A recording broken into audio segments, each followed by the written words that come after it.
This is a disturbing memory from my young childhood. I was about 7 or 8 years old. My mom would usually take my brother and me trick-or-treating.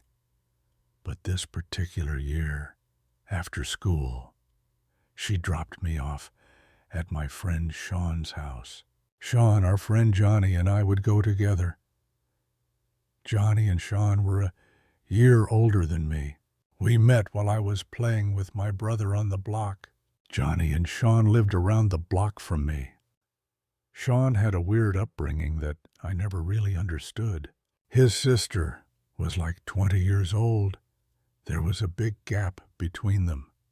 She was always his caretaker, it seemed, whenever I was at his house.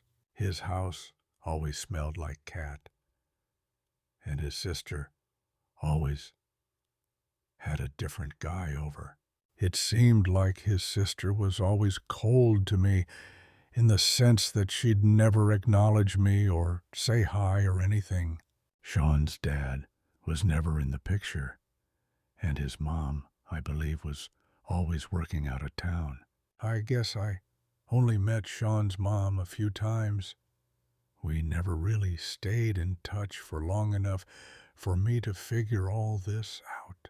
Anyway, my mom dropped me off at Sean's, expecting that Sean's mom would be trick-or-treating with us. After saying goodbye, I went into his house. Johnny was already there. We all had big pillow sacks to fill with candy.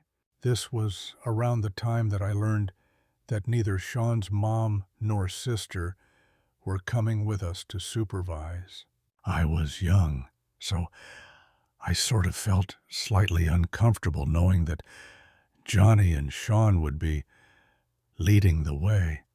But at the same time, I felt a sense of excitement that we'd have more freedom.